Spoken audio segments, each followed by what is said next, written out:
What's going on, guys? The Comics Kid 2099 here. Welcome to day 119 of the 365-day graphic novel review challenge. Today I want to talk to you about another sword and sorcery story. I will be talking about Conan, the Bloodstained Crown, and Other Stories. This is from Kurt Busiek's run from the Dark Horse series from about, I want to say 10 years ago. It's been a while. And this is a series of unconnected short stories about Conan the Barbarian. Most of Busiek's run happened in arcs where, like, a book that you would buy by Busiek, it would have, 5 or 6 issues, and it was all one connected arc. This was several issues that weren't really connected to an overall arc, and they were all just collected here so that you could read the whole run, just not necessarily in order. And I don't want to say that it's an anthology, because that kind of implies that it's different characters or different creators involved, because this is all in one way or another connected to Conan, and it's all by Kurt Busiek. So it's not necessarily an anthology, but it's really more like Tales of Conan the Barbarian. If you ever watched Avatar: The Last Airbender and then you saw the episode Tales of Ba Sing Se, it's kind of like that, where it's a whole bunch of short stories that are all set in this world, and they all in some way revolve around Conan. And I really like this book. This book really makes the case for having Conan, instead of him being part of these larger storylines, like a 5 or 6 issue story, just having him be part of these standalone short stories. Have Conan be in some crazy adventure that happens in one issue, and then in the next issue, have it be some other crazy adventure. And that's not to say that Conan's stories even have to be linear. I've said before that you could read a Conan story where he's an old king and he's had 50 years of adventures behind him, and then the very next issue could be Conan where he's 17 years old and he's just killed his first man or something like that. And that's kind of sort of what this book does. We get one story where Conan's helmet goes from Conan through a whole bunch of people and then comes back to Conan. That's a really cool story where Conan isn't even the main character. The main character is, oddly enough, the helmet, and it's really interesting to see that happen. We get to see one story where it's actually set in the future. It's not set during Conan's present day. It's set a few hundred years later, and we're getting to see people talk about Conan, and that's also very interesting.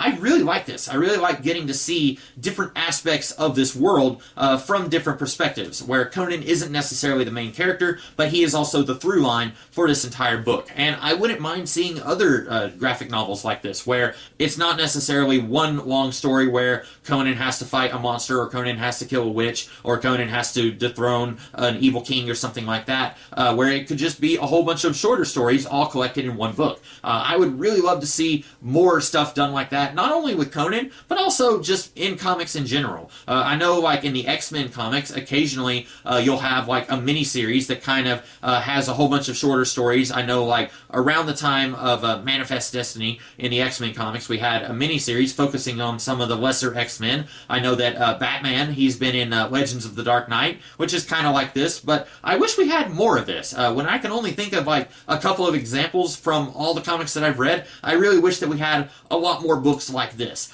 because I really like the approach that Busiek and all the artists involved took with this. I really like, and what's funny is, they weren't really intentionally taking an approach. They were just, they would do a storyline, and then the artist that he was working on, they might not be able to work on the next issue because they would be working on the next arc, so then Busiek would write a little standalone issue to kind of give that particular artist a buffer. And he talks about that a little bit in this book, and it's almost like they weren't even intentionally going for this approach, but it just kind of happened by accident. And I'm totally okay with that. But I really like this book. There's not a whole lot else to say. If you like Conan, if you like great writing, if you like Kurt Busiek, you should definitely check this out. I never would have even thought that Busiek would be a good fit for a Sword and Sorcery Barbarian series, looking at all the other stuff that he's read. And of course, at the time that I first read this, I had not read the Autumn Land series that he's currently working on, which is basically a barbarian series with talking animals. But before I read that, I never would have thought that he would have been a good fit for this time of series. But now that I've read Autumn Lands and now that I've read this, I definitely think that he is a great fit for this. And I'm kind of sad that he's not working on Conan anymore, but also really happy that he's working on stuff like the Autumn Lands, which is amazing.